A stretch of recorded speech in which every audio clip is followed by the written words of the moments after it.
Good evening, everybody. I hope you're all doing fantastically well today. If you could just do the usual, the norm, just let me know. Can you see? Can you hear? Is everything sound and look okay? And then I'm going to go through and do a couple of welcomes because I can see we have a lot of new faces in the house tonight.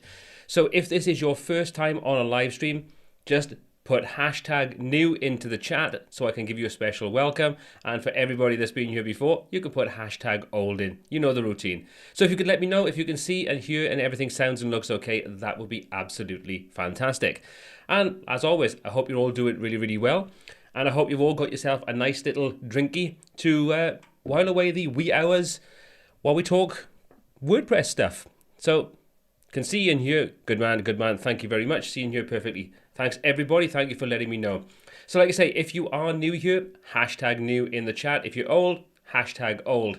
And as always, if you've got any questions for me tonight, please just start those questions off with hashtag Q. That's hashtag and the letter Q, just so I know it's a question and I can quickly filter those out a little later and get involved in the conversation with your questions where I can. So let's go and take a little look to see who's in tonight. So I'm going to take a look at the new folks in so I can just give you a special welcome and thank you very much for joining tonight's live stream. So thank you very much Massage World for joining in. Sebi Web, Bad Cat Designs. I'm sure you've been here before, Bad Cat Designs. If not, you've definitely commented on the videos. I know that name. Homero, I hope I said that correctly. Thank you very much for joining in. Victor, thank you very much, and thank you very much for enjoying my no BS approach to the video tutorials. Much appreciated. Hamid, good to see you in tonight as well. Thank you very much for joining in. It's an absolute pleasure to have you here on tonight's live stream. If you are new, the kind of format is really relaxed, really simple. Basically, pick one or two or three topics, whatever you kind of feel like is going to fit in. Go through, have a little chat. Open the floor up to you guys so you can ask your questions, give me your feedback, and we just have a nice little sort of two-way conversation where it's just the two of us, if you know what I mean. And we can just kind of, like I say, have a conversation about various different things. I've got a couple of topics, but if you've got specific things you want to talk about tonight, make sure you ask those questions with hashtag Q in the chat. So we've also got Erna. Thank you very much for joining in. And now I'm definitely going to butcher this name, so I do apologize. Workensgrad.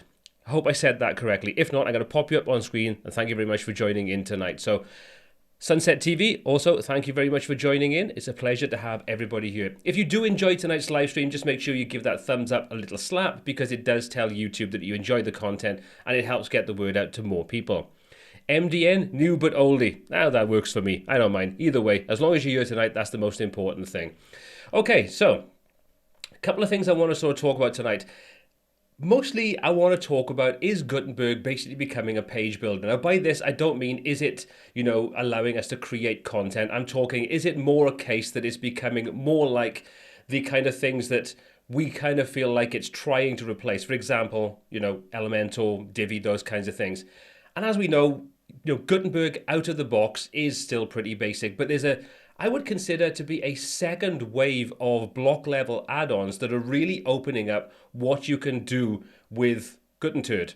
And yes, I did say Gutenberg. That is the pet name for it around here on this channel. So I've got a couple of things I want to kind of talk about tonight with these different sort of tools. And I kind of want to get your feedback on it, how you feel about the direction of these, whether you are looking to move into working with Gutenberg or whether you just do not want to touch this with someone else's barge pole. I would always love to know, to get your feedback. So if you're a team Gutenberg, let me know. If you're a team not Gutenberg, let me know again. So who else do we have in tonight? Kyle Van Dusen. I tell you what, he must be a stalker because he's pretty much always hanging around. A very dodgy character, to say the least. But if anybody doesn't know Kyle, he's got a fantastic Facebook group called The Admin Bar. He's also got a website where he sells some incredibly useful tools to help you get more money out of your agency or your web design business. Check out The Admin Bar on Facebook and also do a search for Admin Bar online. He's a very nice gentleman. Well, I say gentleman, you know what I mean. I'm just being polite. Okay, so Michael, I'm going to answer this question first of all because we've already got a question in here. So let's go and take a look at your question. Did you see my post in the Facebook group today about the new features in Astra and premium add-ons for Elementor? They seem interesting additions. Funny enough, I took a quick look at that earlier on. If anybody doesn't know, there's a new, what appears to be a major update to the Astra theme and premium add-ons for Elementor. Is that premium or ultimate add-ons, whichever they kind of talk about it. But the new features, there's a new sort of skin or theme when it comes to WooCommerce, and I believe there's also quite a lot of new features included in that. So I will be taking a look at it. So I did see your post, and I did take a look at what Sujay posted, but it was like screens long, so I literally read and skimmed through a little bit of it. So I will be taking a look, and if I think it's interesting, I'll definitely be creating a video on those new updates, because I think anything that gives us more control over, WooCommerce, it's a good thing. We like that. Will QAnon make an appearance tonight? I don't think so tonight. No, I think it's definitely just myself tonight. I do apologize. I do like to have the room to myself occasionally. Just saying. Okay. Victor, let me answer this question. Coming from Elementor Pro, virtually no coding, wanted to go over to GeneratePress Premium plus blocks, bit confused, having to dust off coding skills and where to start with this combination. Well, funnily enough, that's something that I've been doing myself over the last probably month, 6 weeks. And again, this is down to Kyle Van Dusen for basically making me interested in this combination of GeneratePress and GenerateBlocks. And funnily enough, I'm really loving it. One of the kind of things that where Kyle has talked about this in the past, and I kind of 100% agree with him, because it's generally a relatively stripped back set of tools, it makes you think about your designs a lot more than where you can literally just throw everything at your design and see what sticks. And I think it ultimately helps to make you a better designer. But Victor, there will be some more content coming on the channel very soon about using GeneratePress and GenerateBlocks. I'm also working on a course at the moment, which should be out in the next couple of weeks, which is taking your designs from a tool like Figma, showing you how to sort of design a sort of one-page design, and then go ahead and actually take that over into GeneratePress, using GeneratePress and GenerateBlocks together to create that design. So if you want something where it gives you the full sort of breakdown on how to do all this kind of thing, that might be something worthwhile. However, there will be more content on that combination on the channel over the coming weeks and months, because I really, really do like that combination. So hopefully that's answered the question. Yes, it does take a little bit of getting used to. Yes, it does take a little bit of wrapping your head around, because there's a little bit of kind of toing and froing and some terminology that doesn't necessarily always make 100% sense until you kind of wrap your head around it. When you do, it does become considerably easier. But keep an eye out on the channel, because I'll be doing some more content on that combination really, really soon. So keep those questions coming. I do want to sort of see what you guys have to ask tonight and what comments you've got. But kind of thing I want to sort of talk about is when it comes to page builders that we're used to, so things like Elementor, things like Divi, things like, Oxygen, those kinds of tools, they all have sort of your basic building block elements, but they also have a lot of extra features in there that allow you to do a lot more. And historically, up until probably very recently, I'd say the last 6 months or so, pretty much everything you've seen inside Gutenberg has been a pale imitation in comparison. We don't have anywhere near as much flexibility. However, there's a new crop of tools that are coming out and have been coming out and gaining exposure over the last couple of months or so that I think rival a lot of those page builders. Now, for me, anybody that knows me knows that I've been taking a look at Cwicly. If I just sort of pull things up on screen a moment and just sort of share my screen with you, this is kind of Cwicly, and if we take a look at it, it's a lot more page builder-esque now. We're getting a lot more control over various different things. Dynamic data is heavily supported inside there. We've got more advanced features like, we've got CSS Grid, we've got flexbox, we've all those kinds of things. Dynamic data is definitely becoming a lot more integrated into this kind of tool set, and I'm kind of excited to see where this goes. Anybody that kind of knows me from more than, should we say, a year or so, knows that I really have not been the biggest fan when it comes to Gutenberg. And I still am not a fan of Gutenberg itself. I think it is getting better, but I think it is still heavily reliant upon tools like Cwicly to make it something truly powerful. But I think the groundwork is now being laid. And another one that I've posted some videos up recently about using Gutenberg to do various different things, and there's a couple of commenters on there that have been saying you need to go and check out this other tool, and that's exactly what I've been doing. So this is a tool, I can never remember this, it's what's it called? I will get the name in a moment, bear with me. Let me just have a little look. Yes, let's leave that page. Greenshift. I can never remember the name of this. I just keep thinking of green something else. But anyway, but what this gives us is a more page builder-esque feel again. So if you're coming from something like Cwicly, this is just the free version at the moment. So I have no pro features inside here. This is literally just the free version. But if we go ahead and we sort of just select, for example, the container that I've got inside there, you know, just got a container nested inside containers and so on. If we open up the options on the right-hand side, you can see there's an awful lot of options inside here, including some quite advanced features. So if you're coming over from something where you want to get your hands really sort of in the dirt, shall we say, when it comes to things like your CSS, this is something I think you should check out. Take a look at Greenshift. And like I say, this is totally free version. The premium version, I haven't bought it. I will buy it. But I'm literally just going to take a look at it. But you can see we've got Calc, which is one of the more advanced kind of CSS features for laying things out. You can see if we scroll down a little bit, we've got the option to work with flexible containers. So we can work with flexbox, CSS Grid, or we can just stick with normal CSS. You can see there's a lot of options inside here for customizing how this all looks. You jump into the flexbox, for example, all your flexbox options are available. And like I say, this is in the free version of the plugin.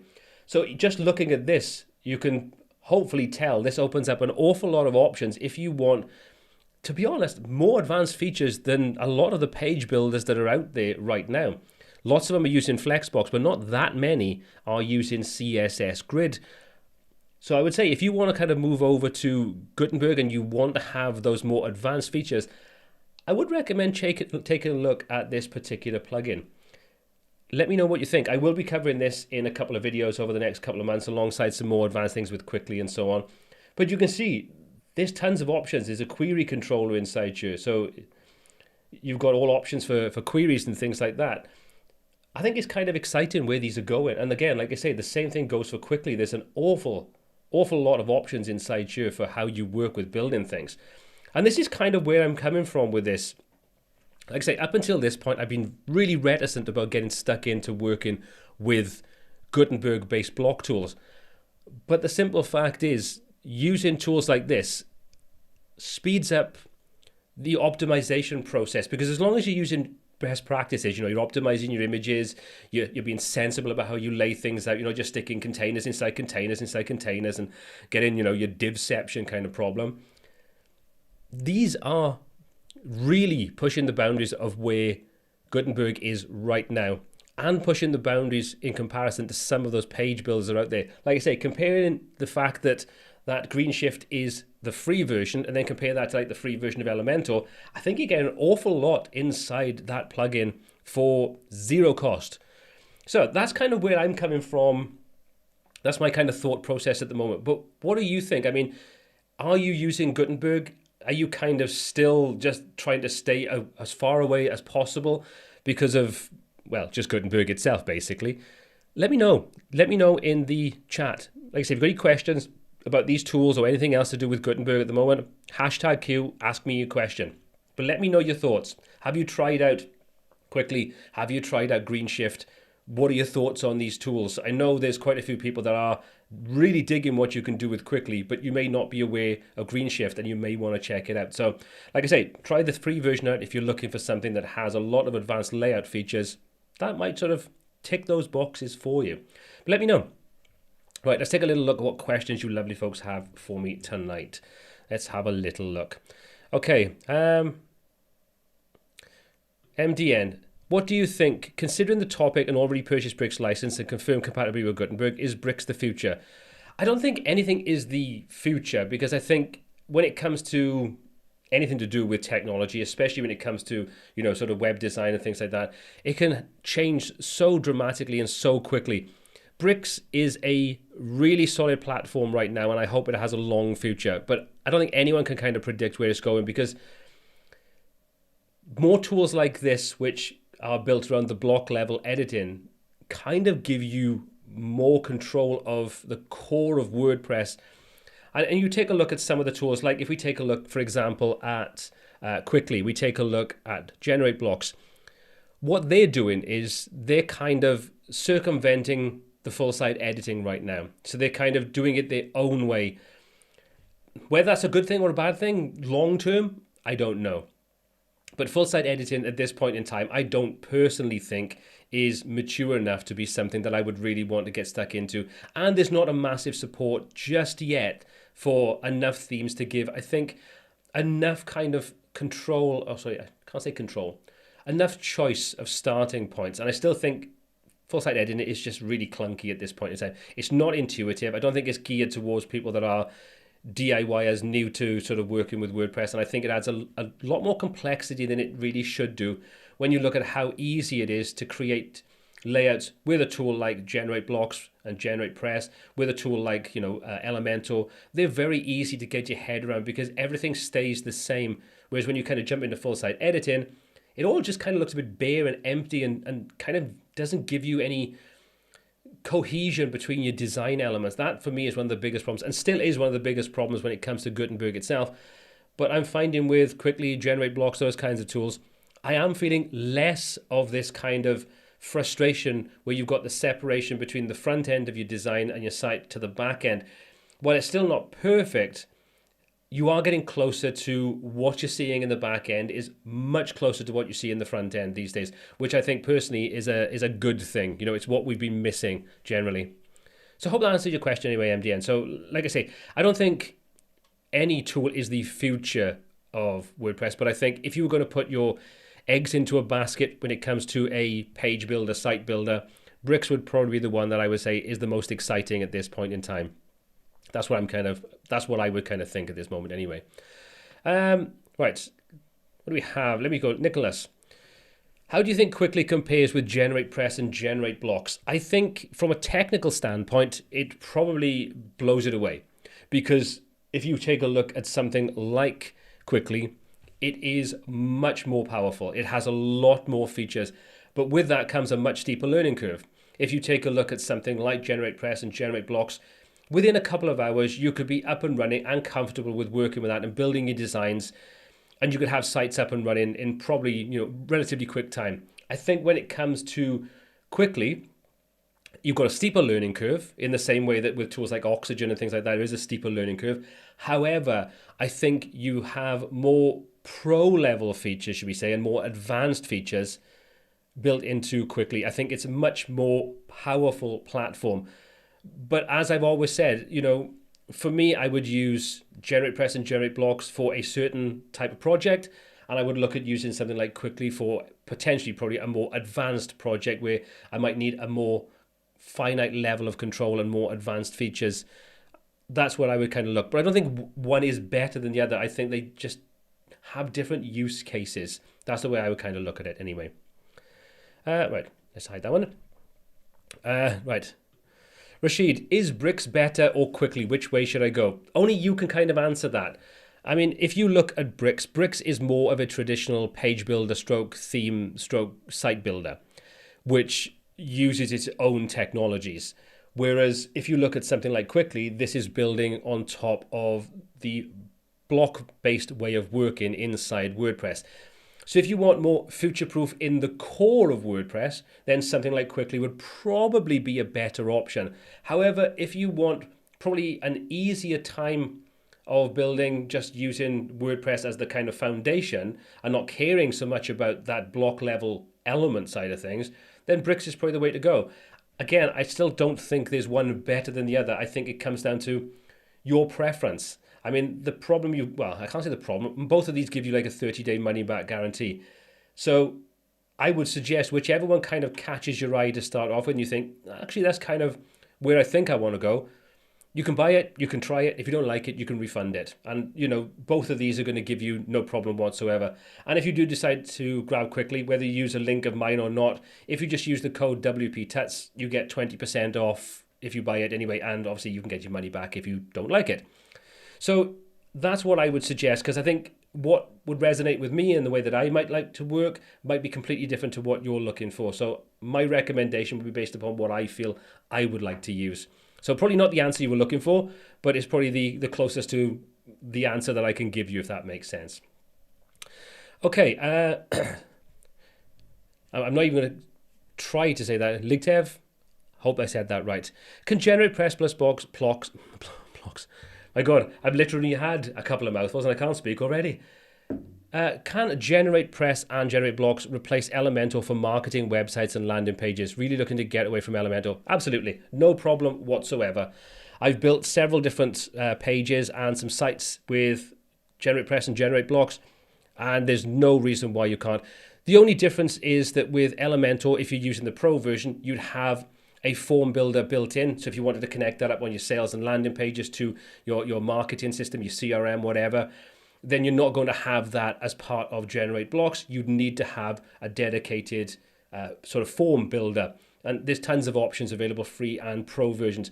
But for the actual design aspect of it, excuse me, I can't see any reason unless you've got very specific requirements for very specific features.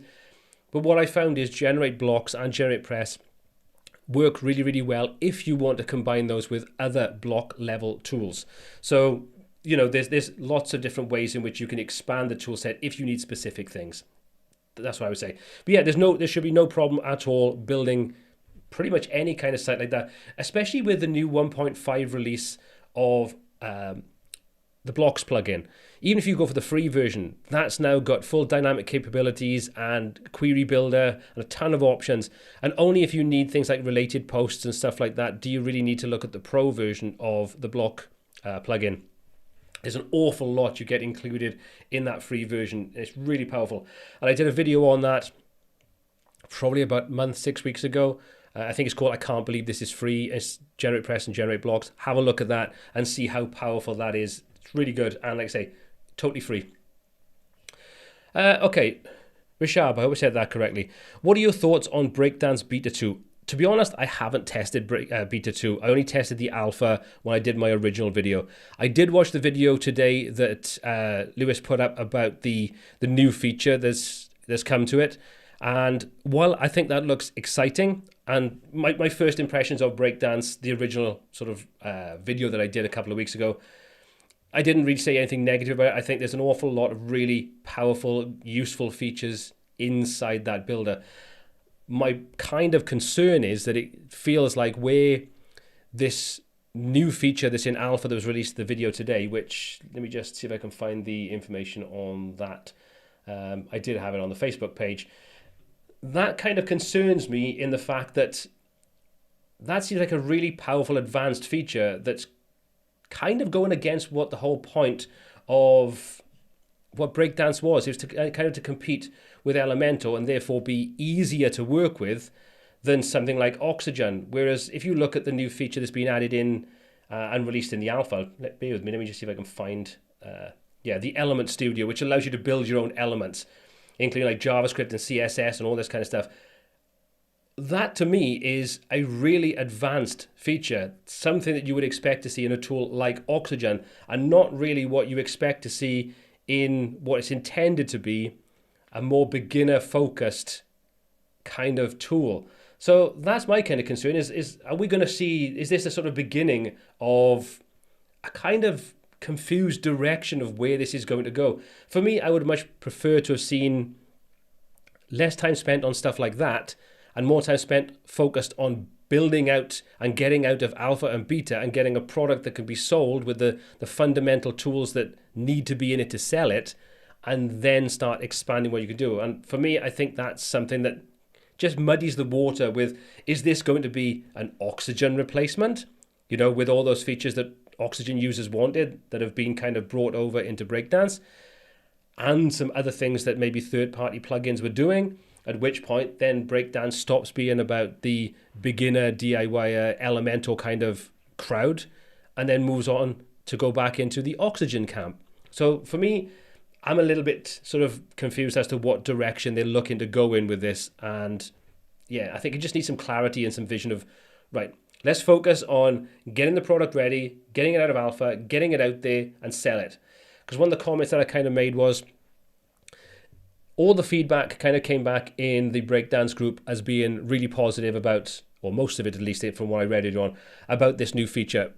But I do question whether most of the people that are actually in that group are Oxygen users or previous Oxygen users, which is not really the intended market for Breakdance, at which point you're going to get lots of positive feedback as, yeah, this is a great feature, this is fantastic, we've been looking for this for ages, because you're not actually targeting the people you're trying to sell that product to, if that makes sense to everybody. Do you know what I mean? So I'm kind of just confused with where this is going and what the actual plan is going to be. We'll have to wait and see. Anyway, let's have a look. Right, I'm going to go back to Erna. I haven't heard you talking about Beaver Builder. I use the Figma layouts for single posts, archive pages, etc. Can we use Gutenberg to design these layouts? I don't talk about Beaver Builder because I don't really have any real knowledge of it. I've tried it out a little bit. And while I know a lot of people love it, I know Phil, if he's still here from Spiderweb Designs, I know he's a fan of Beaver Builder. But for me, it's one of those things that I just really didn't gel with it when I tried it out. There's nothing wrong with it, and I probably should go back and take another look at it. But I've only got so much time in a day to be able to spend kind of testing tools out, learning tools and things. And I just it just never resonated with me in the same way that Divi's never really resonated with me. Doesn't make it a bad product in the slightest. It's just, from my point of view, it wasn't something that I really gelled with when I was using it. So nothing wrong with the product. Right. Can I use theme and layouts for single post archive pages? Can you do that with Gutenberg to design those layouts? It would depend upon what tools you were using. I mean, full site editing will give you control over a lot of that, I believe. I don't really use full site editing, so I'm probably not the best person to ask on that one. But if you can't do it right now, I would say this is something that as full site editing grows and matures, you will be able to do a lot more of that. And then it just kind of depends what tools you want to use inside there to create the designs, because you can kind of create the templates using full site editing, but then you can kind of use a combination of standard sort of WordPress Gutenberg blocks and combine other blocks from things like GenerateBlocks and things like that into it. But you should be able to do most of it, if not all of it. Whether I'd want to sort of move over from Beaver Builder, if you're comfortable with that, I think you probably want to do some testing just to see if it does what you want, the way that you want, and you kind of get accustomed to the way it works, because I think it's going to be a very different approach to what you're probably already used to. Hope that answers your question anyway. Okay, what else do we have? Video Boy, do you see Brick switch to a subscription model in the future? Yes, I do. I think what Thomas is doing is he's definitely using the lifetime model to get people on board right now. With price increases over a period of time, I'm sure the price will go up again. And I hope it does go over to subscription model, because I don't want to see this staying on a lifetime model, because I think that just leads to the same kind of problem that you have or you've had with Oxygen, which they're saying trying to switch over now to a subscription-based model. They lose too much money doing that. You know, whether that's a short-term or a long-term loss, they never stuck around doing it long enough, I don't think, to find out. Probably is very difficult when you've got to pay wages. But yes, I do think it's going to swap over to the subscription model. So if you are looking to jump on Bricks and you want to grab that lifetime deal, now's probably a good time to do it before they change their mind. And you can, if this still is ongoing, which I believe it is, as long as that lifetime deal is active, you can have your money back at any point if you don't like it. You're not stuck to a 30-day trial kind of thing. You can have your money back at any point while that's still running. Unless Thomas has changed something and I haven't seen anything on that, you kind of have a no-risk kind of trial, and if you don't like it, get your money back. But yeah, I think it is going to swap over to a subscription model. I don't know when, though, but I do see it increasing in price. Jacob, have you tried Spectra 2.0? There will be a full tutorial in the future. I have tried Spectra 2.0. I did a video on it a couple of weeks back. Will there be a full tutorial on it? Maybe, because I don't think there's enough of a difference in it from Ultimate Add-ons for Gutenberg, which is kind of what they just rebranded from. However, when they bring the Pro version out, which will have dynamic content and things like that, and I think a loop builder and stuff, I will definitely be taking a look at that and probably creating some content around that. That's kind of where my interest lies. And obviously I'll show you how to use various different foundational tools that will be part of the free version of Spectra as part of it as well. So yeah, okay. Let's have a little look. Devant, do I think the flexbox container is a game changer on the Elementor page builder? No, I don't think it's a game changer. I think it's a natural progression that they have to do, and sooner rather than later, because it's just taking way too long to come out. I can understand their dependencies with, you know, the other things that are going on behind the scenes, the underlying code, and laying the groundwork for various different things that they're trying to do, or with you know, different features they're bringing out. I think it's just the right direction they need to go in to cut back on the code, to streamline things a bit better, but also just to bring it in line with pretty much all the other page builders and a lot of the block-based tools. They're all using the flexbox model. So I think they're lagging behind by not having that as part of their core right now. So, you know, you have to take that for what it's worth, but I think they're lagging behind.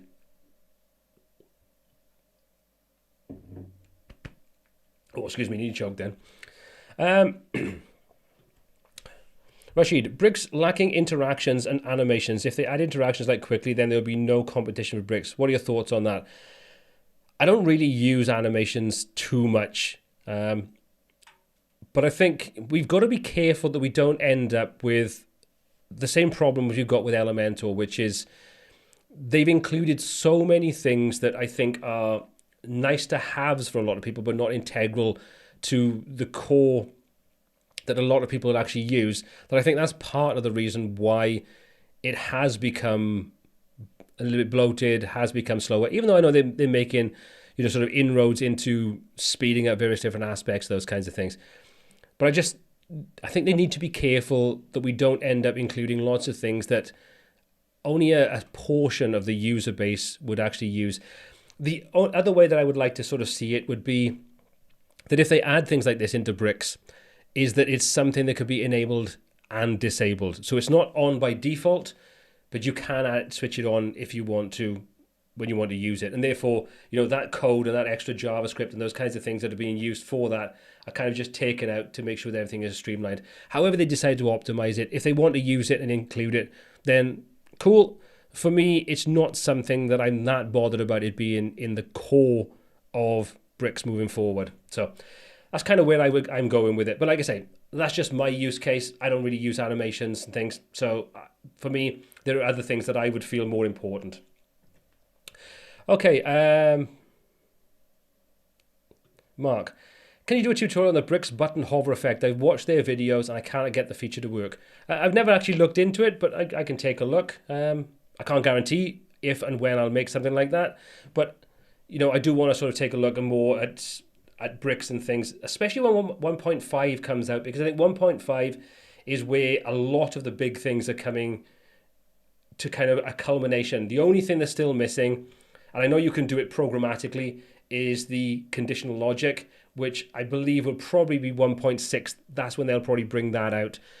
That's when I think the tool set for bricks is pretty much completed from my want list. And I'm sure there's other things that, you know, other people want, but that kind of gives the core things that I think are currently still missing from it. So fingers crossed, 1.6 will see the sort of inclusion of that, and then we could take a look from there moving on. But I will take a look. Well, I'll try my best to take a look anyway. Let's have a little look. Okay, let's come back out of this now. So, we got a thumbs down. That's fine. If you're enjoying asking me questions and getting feedback and everything else on tonight's live stream, hit that thumbs up button. If you don't enjoy it, hit the thumbs down button twice, because that works really well too. I haven't said that in a while. Okay, so let me just jump back out of the questions and see what else is going on inside the chat. So like I say, any questions you've got for me tonight, make sure #Q to ask those questions, because that's the easiest way for me to find out and keep track. Carapos. Now, I'm assuming that because we know Carapos actually, you know, if he doesn't work for bricks, it'll be on the cards soon. Just joking. I know you're a big bricks fan. CSS Grid, I believe that is coming. I think that's on the to-do list. And Logic, yeah, definitely Logic definitely needs to be in there. I think that's just one of those things that's a little bit missing at this point in time. Like I say, I know you can do it programmatically, but a lot of users don't have the confidence or the skills or the understanding of how to use those kind of tools. So I think any kind of visual way of doing that is going to make things just a lot easier for most users. Kyle, have I listened to Buried Alive? I just recently discovered them and I can't listen to anything else. Incredibly technical, modern electronic metal, super cool. Do they have a WordPress website? Just a distraction. You're just distracting the conversation, Kyle. Just distracting it. No, I hadn't actually heard Buried Alive, but I will go and take a look. Is that the right way they're spelling it? If it is, I'll just make sure that I've got the right way to type it out. So, thank you for that, Kyle. Right. Jan, I see more and more providers offering their own cloud solutions. Do you think there will soon be many closed systems that will be more comparable to Wix and Squarespace? I don't know. I know you kind of like LearnDash, I believe, has just brought out their cloud platform, and obviously we've got Brizy and we've got Elementor and various other ones. I think it all kind of depends. I mean, if you take a look at something like Brizy, that is kind of closed architecture. They're not using WordPress at all. That's literally the Brizy platform, or most of it, in a cloud version without WordPress, which I think is the right way to go about it with that. But then if you take a look at LearnDash and you take the LearnDash Cloud and you take a look at Elementor Cloud, they're just basically hosting that they're using cloud. So that to me is I wouldn't call it a closed ecosystem or a closed system like Wix or Squarespace. I would call it semi-closed, shall we say, where you are restricted in some of the things you can do, but you still have general free will with a lot of it. But do I see a lot more going that way? I think it probably depends, because if you look at a lot of sort of plugins and things like that are being bought out by hosting companies, that does kind of lead you to wonder, are they buying some of these and the development teams behind it to create something that is specifically on their cloud platform? Because they've got the hosting platform to themselves, they've got the software, they've got the development team. The only thing that would be needed would be cut WordPress out of the equation. I don't know. I hope not. I really do hope not. Because from my understanding with LearnDash, and I could be wrong, so if anybody knows this for definite, please do correct me in the comments. I believe that is still just using WordPress. And I don't think that's going to change. So you're not going to get, like you would with a traditional learning management platform like Thinkific or Kajabi or something like that, where you can host your videos and everything. So you've got your video hosting, you've got your course creation and all those kinds of things. And like Kajabi, for example, also has like email marketing and a CRM and those kinds of things. So I don't know. The way it's going at the moment, I don't really see it in things like LearnDash and stuff like that. However, this could be the beginning of more kind of doing that side of things, you know. But I suppose it would depend on whether they could cut out WordPress to make it a truly a self-hosted solution, as opposed to just basically auto-installing WordPress, auto-installing the plugins and maybe a theme or something, and that's basically it, which to me is kind of like just a semi kind of cloud-based setup, as it were. That's kind of where I'm coming from anyway. So hopefully that's answered the question. Right, let's have a little look if we've got any more hashtag Qs, because I've seen a couple pop up. I mean, I can see Kyle Van Dusen, but where's Dave Foy so we can hear your new lyric on Gutenberg? We'll keep that for another day. We'll keep that. I don't think anybody needs to hear that right now.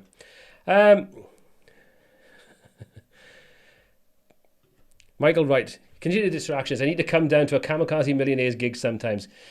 You're more than welcome, Carl. I'm actually playing, we're gigging on Saturday night in a bikers club. You'd be more than welcome to come down if you want to come and have a couple of beers with us. You're more than welcome. Anytime. Okay. What sensible questions do we have? Right. Now, Sunset TV, you asked this question earlier on one of my videos, and I think I kind of answered that as well.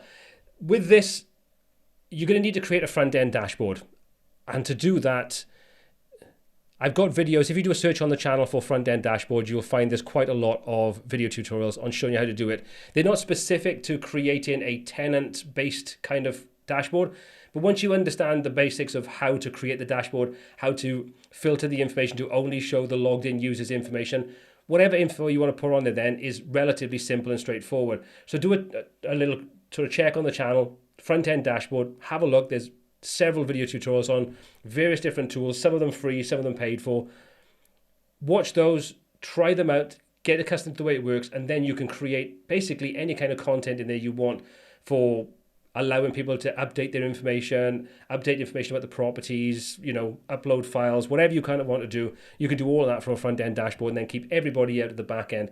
But just do a search on the channel and you'll find there's plenty of info, plenty of tutorials. There's probably half a dozen, if not more, tutorials with a range of different software to do front-end dashboards. Have a check of that.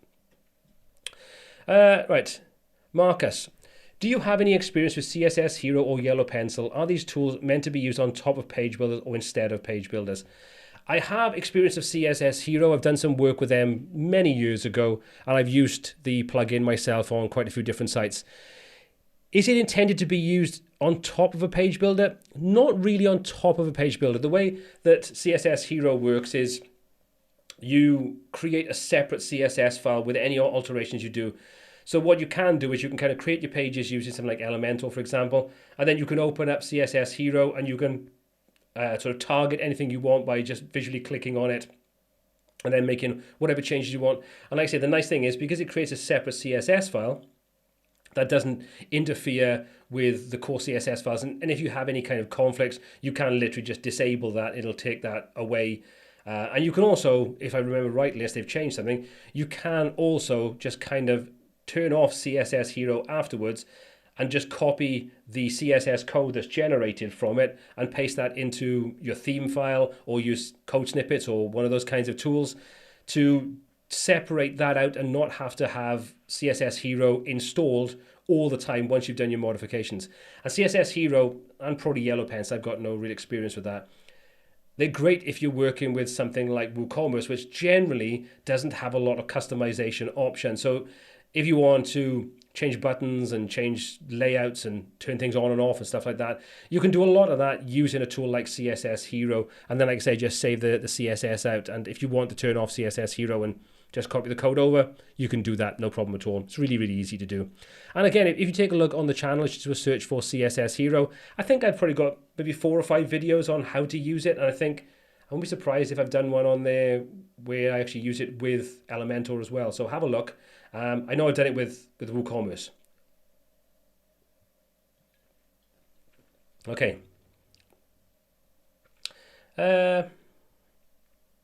Nicholas, share your thoughts about Gutenberg. That being said, in a perfect world, what do you think, or what is your wish list to make it be comparable with page builders? That's a good question and a difficult one to answer.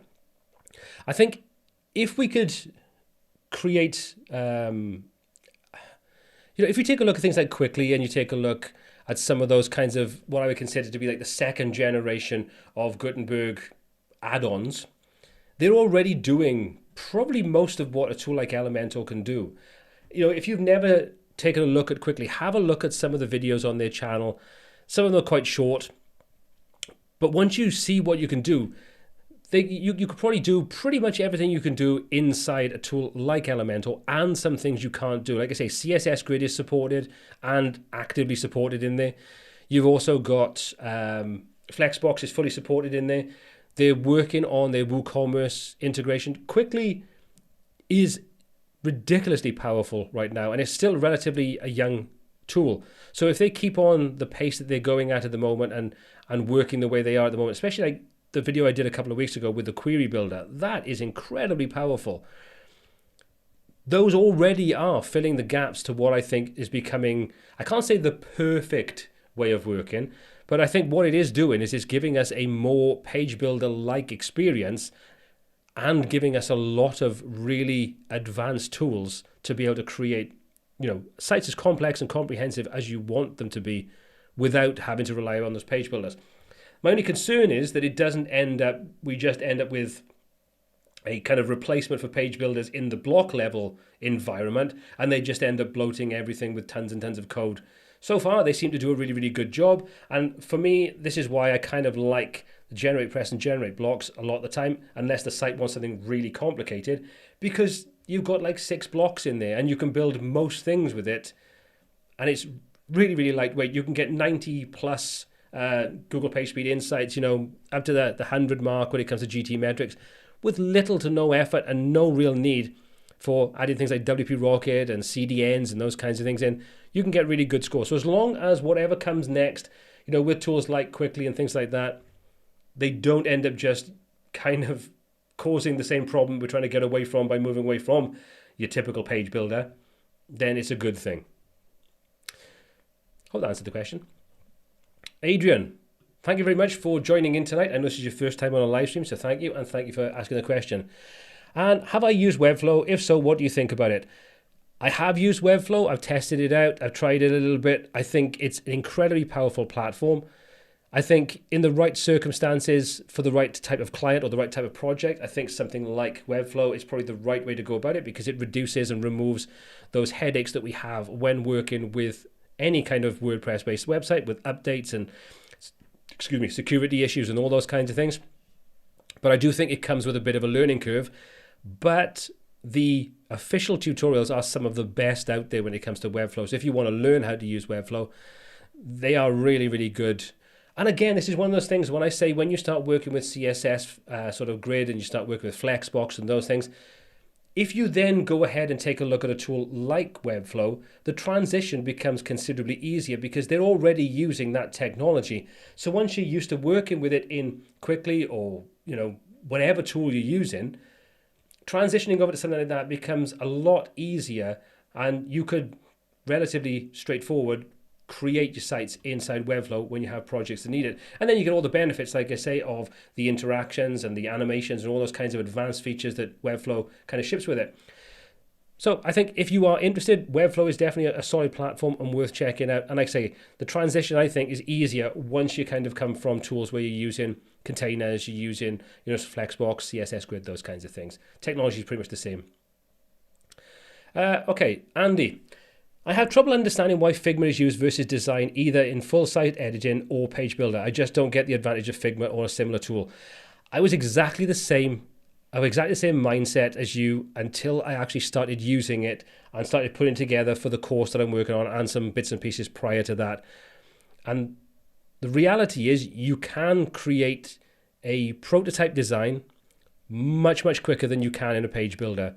Regardless of how proficient you are in it, there's just so many ways in which you can speed up the whole process of creating a design, reusable elements, components, all those kinds of things. So if it's not for you, it's not for you. No one should be sort of forced into using a tool like this if you find it's not what you're looking for. However, once you kind of get over the not that steep a learning curve to get used to it, and you start to see some of the advanced features that it has in there, you can very, very quickly be much quicker, much more proficient than you can using a page builder. Because I pretty much used to do it exactly the same thing. I used to work with clients. I came from mocking things up in Photoshop, which took bloody hours, to then having things like Visual Composer and Elementor and those kinds of tools, and then just literally getting stuck into that and putting the mock-up together and handing that out to a client. And as long as they don't sort of want to make sweeping changes, or they just don't like the design, or you end up having to create 4 or 5 different sort of designs, it is just so much quicker in a tool like Figma. It really is. But like I said, if it's not for you, you don't see the advantage in it, stick with what works for you. There's no sort of rule that says you have to go from one to another. Go with whatever works. Right. Jan, would you generally recommend running a blog and a shop on a subdomain with a new WordPress installation to not get it bloated and slow? It's kind of what I've done. I'm taking you sort of like you'd have your shop.mydomain.com and you'd have your website, which would be probably your blog kind of thing. It all kind of depends on your hosting, and you don't mind managing multiple installations to do one job. If you're kind of just like selling, like, for example, half a dozen products, then I don't really see that there's a massive need to have a separate subdomain with a separate install of WordPress on it. I don't think you're going to gain enough benefits to warrant the time and effort of just maintaining and updating everything in there. However, if you're building something more complex, it might make more sense to separate those out. Maybe even use something like a multi-site of WordPress where you can then roll things out quicker across the board. So if you update your terms and conditions, you can roll that out to all the subdomains on it. But I think it really comes down to how big you think each of those different parts are going to be. Like I say, if you're talking about a handful of products, I don't really see you're going to benefit. If you're talking hundreds, maybe thousands, then maybe it makes more sense. Yeah, I think with all these things, whichever way you kind of go about it, your hosting is still going to be a massive part of how successful and how fast they're going to be. And you obviously want to have something that's scalable, like a VPS or something like that, your virtual private server or cloud platform, which can scale. So for example, like with Cloudways, you can start off with one processor and like 1 gig of RAM or whatever, but then you can ramp that up and scale that up. Whichever way you kind of go about it, you'd want a platform like that anyway, because it just gives you that headroom that if you put a campaign out and you start to get an influx of traffic, you can literally just log on to your, I say Cloudways, but it could be any of them. You can literally log on there and you can increase your resources, and you can increase it for a few days, and you can just pay for that few days.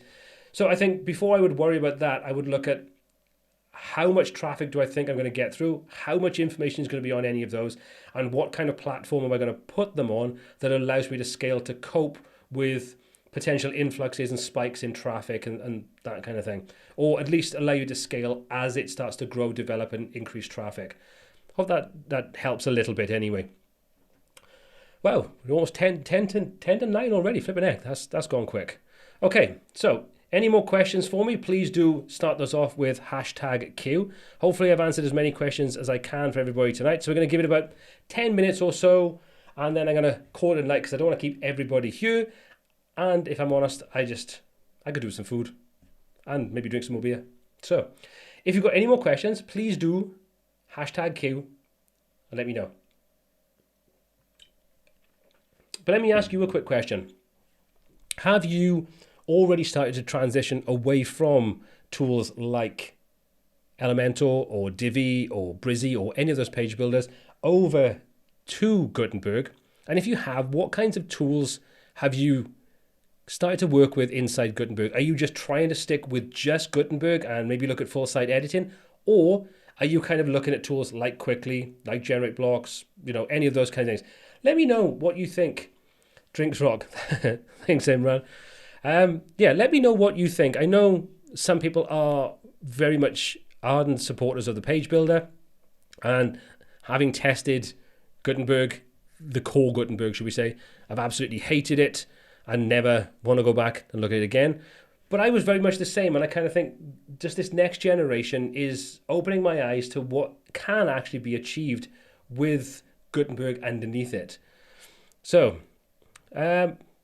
Michael, which page builder might be best for weekly podcasts with a good built-in audio player? Elementor relies too much on other plugins in this case. I don't really do much with any kind of audio players, but if I'm honest, I would probably look for a dedicated podcasting theme or a dedicated podcasting service which has an embed feature in it, and then you can pick whatever kind of theme that you're comfortable with, and you can probably just stick with using, sort of the basic Gutenberg, for example, or Brizy or Elementor, whatever you want to use, and then just embed the actual podcast code in there. Then you get the flexibility, but the heavy lifting for the podcast is being done by the podcast service. You're just using the embed code to sort of drop that into your page design. That's probably the way I would go about doing it. Look for a solid service that has that kind of easy to integrate shortcode, for example. So yeah, that's probably the way I would look at doing it. Victor, what are the basic skills mindset you need as a website developer designer in 2022? I want to kind of polish up my skills. I left off designing after discovering Elementor Pro. Basic skills mindset you need to be a website developer. I think when it comes to being designer, developer, whatever kind of terminology you want to use, it's definitely changed in the last 10 to 15 years. There was a time where you could literally just be able to build a website and you'd have everything else kind of supplied to you. But I think those days are very much gone. I think you definitely need to have skills in an image manipulation platform, whether that's Photoshop or whether it's sort of Affinity Photo or any of those kinds of tools. Ideally, you also need to have an understanding of some kind of vector illustration tool, whether, again, that's Illustrator or whether you're using something like Affinity Designer. Because you will get content sent to you, logos and things like that, where they'll go, can you adjust this and change that? It's a vector file. You might have to recreate it, those kinds of things. You also need to be able to have an eye for responsive design and an eye for user interface and user interaction, or UI and UX. All this sounds like a hell of a lot to learn, and the simple fact is there is a hell of a lot to learn with it. But once you kind of understand the basics, the core fundamentals, that will make you a better designer. So understanding the user interface, what works, what doesn't, color combinations, spacing, white space, typography scaling, those kinds of things. Those are all skills that I think you need to have in your tool belt. So when you design something, whether you use a tool like Figma, whether you use Photoshop, whether you design straight inside, your page builder of choice, you understand things like M's and Rems and percentages. You understand about scaling of typography, scaling across different devices, breakpoints, those kinds of things, but also the visual hierarchy in your designs. Part of the process is when you design something, you have that conversation with a client, you find out what is the message that you want to put over, you advise and educate them if need be, and then the best ways of going about actually taking that knowledge and converting it into a design that does the job, and whether that's converting into sales, converting into leads and prospects, getting emails, getting signups, whatever it is, you kind of have to know those skills. So I think the technical side of building websites these days, if you are a one-man band or a small agency where you're all basically hands-on doing everything, the building and the technology like your page builder and so on is probably the least important aspect of it, because that's the final stage where you've got all the other things in place, and then you just literally have to take the tools and build it. But the designing, the understanding the user's experience, the user's journey, the things that you're trying to do, the aim, the goal of the website, those kinds of things, those are the things that I think as a good designer, as a good web designer, developer, whatever I like to say, those are the things that you absolutely need to have. I mean, a good example of this is, I'll go back to Kyle because I'm going to pick on him anyway. But if you talk to Kyle, one of the things he says is he's not a particularly good designer. He's not great at it, blah, blah, all those kinds of things. But I think Kyle undersells himself. Looking at the designs he's put together, especially things like the admin bar and things like that, they are very slick designs. They are focused on the user. No, they're not complex. They don't need to be complex. They have a job. Each of the different pages, parts of it, have a job to do. And the aim is to do that job. And I think he's very good at it. But this is something that I'm sure he'll say himself. He's learned, he's developed, he's honed those skills over the last X number of years as he started working with clients, understanding these different user experiences, user interactions, those kinds of things. All these skills kind of play a part in making you a better overall designer, and therefore you become a much better package to any potential clients you work with. Hope that kind of answers the question. Probably went off a little bit all over the shop there, but hopefully that kind of gets us some way to where we were looking to be there. Okay, let's have a look. I'm going to take 2 more questions and then I'm going to call it an evening. Ryan, is it easy to transfer a site made with Elementor Pro to GeneratePress Premium, or will I have to be remade?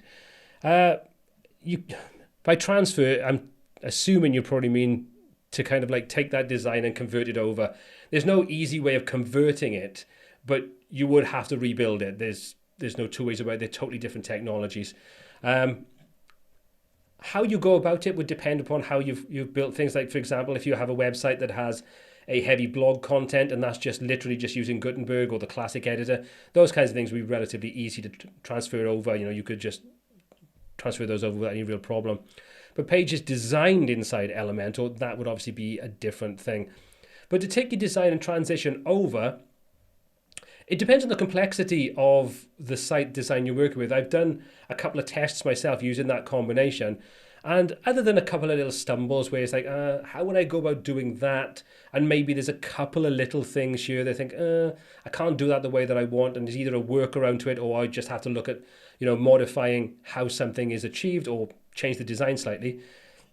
The rest of it is pretty straightforward because you're using very similar kind of techniques and so on. So for example, if I just switch over a second, because I've got, let's have a look if I can find it a second.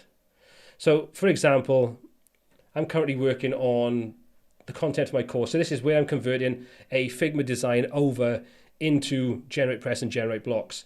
So this is what I'm talking about when I said it's a lot more like the page builder kind of experience now, where there's a lot less of that disconnect with things and not kind of laying out the way that I want. So this doesn't look that dissimilar to how I would work inside Elementor. But if we take a look, for example, over at the list view, you can see things are not particularly complicated inside here. They're built up in a very similar fashion to how you probably would inside a tool like Elementor, especially if you've moved over and you're starting to use the container. So for example, we've got the container element, which kind of wraps everything, which would be your section when standard sort of Elementor. Inside there, we've got a grid, which would be like your inner section, or containers nested inside, for example. And then you've got your sort of sub-containers, you've got your headings, your buttons, and so on. So there's nothing really complex about rebuilding it or building it out inside here. And then you've got all the control things for your typography and so on, your spacing, your global colors and everything all available. So it isn't that complex. And there's also some nice things inside here. For example, like you take a look at these buttons. Well, what I can do is I can come out and I can come into my into GenerateBlocks, for example, into global styles. And inside there, I've got my buttons set up. So I literally create my button. So these are then given a custom label, as you can see, button primary and button secondary. And then when I go and create a new page, for example, so if we just come in and add a new page, if I go ahead and I want to put a button in there, I can simply go ahead, add a button. So we'll just say I want to add my buttons. I'll select that first button, choose to use global styles, and then I'll choose that I want that to be the button primary. And there you go. I've now got my primary button using that template. And if I update that template, it'll update inside here as well. And I can go ahead and I can just type in whatever I want. So if I do whatever I want, you can see it all scales up. Everything works the way you want. And this is just kind of just starting with how you get stuck into using something like GeneratePress and GenerateBlocks. It really isn't that difficult to do, and converting over is generally relatively straightforward. So again, it's one of those things that you can get yourself the free version of GenerateBlocks and GeneratePress. You can test those out. Yes, they're going to have some of the features that are going to be missing, but you can get enough information in there to really get a feel for, is this a set of tools that you could work with? Watch some of the videos. There's some great videos out there on how to use it and broken down to various different parts. Kyle's got some really good ones as well if you want to sort of see how he's gone about building things. Some of those are sort of speed builds, other ones are sort of like just over the shoulder kind of videos. Check those out. But honestly, it's a really easy combination, and you can still add extra features in if you want to that are outside GenerateBlocks. You can add other things in if you want to. So I'm going to do one more. So Mark, do you think GB teams have a clear plan, sufficient resources to make the difference with third-party builders and find their own way to ease website building, not copy them too much short term? GB teams, I'm not sure what you mean. Oh, you mean Gutenberg blocks? Sorry, I get it now. Sorry. I think the confusion at the moment is that there are lots of different companies doing things differently, and that kind of leads to a little bit of confusion. But I think it's very reminiscent of the page builder market. If you take a look at Divi versus Visual Composer versus Brizy versus Elementor versus whatever's next, each one of them has some overlapping features, but generally they're all doing things kind of their own way. And I think that's the way it's kind of going at the moment with regards to, sort of Gutenberg blocks and things. Is that a good or a bad thing? For the future, it's probably not the best way because there's not some kind of cohesive plan that everybody's kind of sticking to. It's a little bit more, I'm going to do it my way, and I'm going to do it my way, and if you buy into my way of doing it, this is how we'll do it, and if you change to another tool, it's going to do it differently. But I think, unfortunately, that's the nature of WordPress. I think because it's an open architecture that anybody can build on, I think that's always going to be the case. Everyone's going to have their own way of doing something, and unless there's something a little bit more stringent where there's like, from WordPress they say, these are the guidelines, if you fall outside these guidelines, we're kicking you out. I don't think that's ever going to change. So hopefully that's answered the question anyway. But I'm going to answer Mark's question. Tonight's beer is Old Empire IPA, which is okay. It's not too bad. It's wet and mildly warm now. So I'm going to leave that there now, if you don't mind. That's what I wanted to cover in tonight's video. So thank you so much, everybody, for getting involved, for asking your questions. And hopefully I've answered as many as I possibly could tonight, but I can only answer so many. So hopefully I've answered what you wanted to know and you found some interesting information. Please do, before you leave, give the video a thumbs up if you've enjoyed tonight's live stream. For all those that were new in tonight, thank you so much for taking the time out to join into the WPTuts live stream. For all those people that have been joining me again from number of times you joined, thank you again for taking the time out of your evenings to get involved. Absolutely love it when you guys are involved in my live streams. Who's the next guest on my next live stream? Honestly, I mean, I have no idea just yet. I'm kind of working on things like that, but I'm sure Imran will be back on before too much longer, because he's become, you know, my sidekick when it comes to doing the live streams, and it's been an absolute pleasure having him on board. And I'm sure you guys have enjoyed having him as well. So give that a thumbs up, a click if you've enjoyed it. Thank you once again for getting involved. Thank you for all your comments, your questions, your feedback, and everything else in tonight's live stream. I will see you probably next week. Probably. I'm going to a festival on the weekend, so we'll have to see how that kind of pans out. But otherwise, take care, have a fantastic weekend, and I'll speak to you all really, really soon. Take care.